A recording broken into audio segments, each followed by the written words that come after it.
Mauro Icardi, 2025-2026 sezonunda Fenerbahçe'ye transfer olsaydı, Fenerbahçe ne yapardı? Şampiyon olur muydu? Avrupa'da yürür müydü?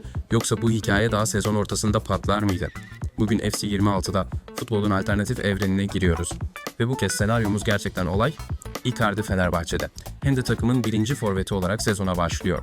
Kariyeri başlattık ve Fenerbahçe sezona çok güçlü girdi. İlk maçta Alanyaspor'u 2-0 yendiler.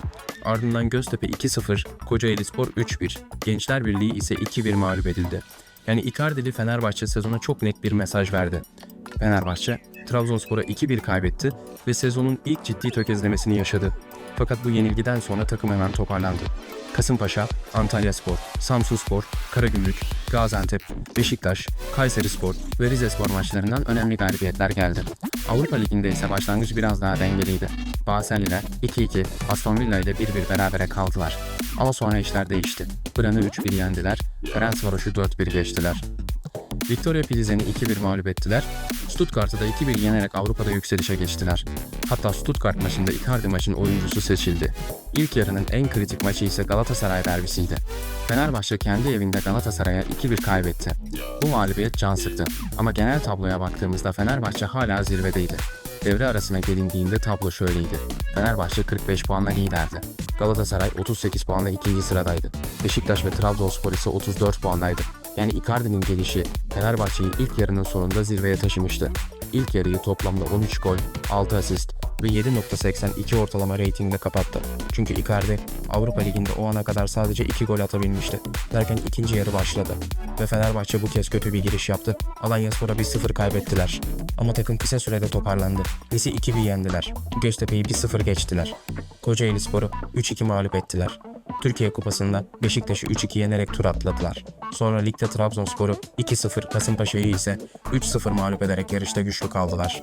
Avrupa Ligi'nde ise Glasgow Rangers eşleşmesi geldi. Fenerbahçe ilk maçı 2-0 kazandı, ikinci maçı da 4-1 kazanarak Rangers'ı net şekilde eledi ve çeyrek finale yükseldi. Fakat çeyrek finalde karşılarına yeniden Aston Villa çıktı. İlk maç 0-0 bitti. Rövanşta ise Fenerbahçe kendi evinde 2-1 kaybetti ve Avrupa Ligi'ne çeyrek finalde veda etti. Ligde ise yarış son haftalara kadar devam etti. Fenerbahçe Beşiktaş'a 2-1 kaybetti. Kayserispor'la 1-1 berabere kaldı ama sonrasında Rizespor, Başakşehir ve Konyaspor galibiyetleriyle şampiyonluk yolunda ayakta kaldı. Ve sezonun finali Eyüpspor maçı. Fenerbahçe'nin şampiyonluk için kazanması gereken maçta skor 1-1 gidiyordu. Dakikalar 90+2'yi gösterdiğinde sahneye kim çıktı? Tabii ki Icardi. Icardi son dakika golünü attı.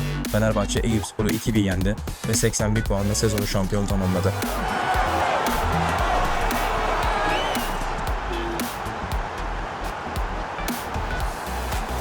We can see it again, and a simple finish it may be, but it's all about the movement in the box, just to find that yard or two of space. That's what makes it an easy finish in the end.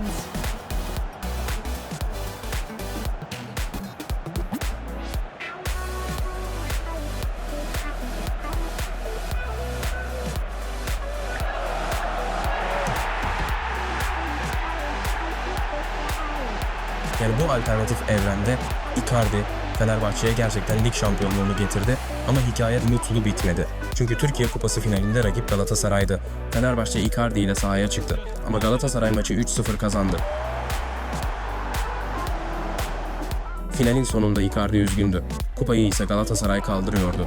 Sezon sonunda Fenerbahçe 81 puanla şampiyon oldu. Galatasaray 74 puanla ikinci sırada kaldı. Icardi sezonu 54 maçta 26 gol ve 10 asistle tamamladı. Ligde 19 golle gol krallığında 3. oldu. Ortalama reytinglerde de 7.65 ile 3. sırada yer aldı. Ama ilginç olan şu, Avrupa Ligi'nde gol, asist ya da reyting liderliklerinde Icardi'yi göremedik. Türkiye Kupası'nda da 2 gol ve 7.22 reytingle beklentinin biraz altında kaldı.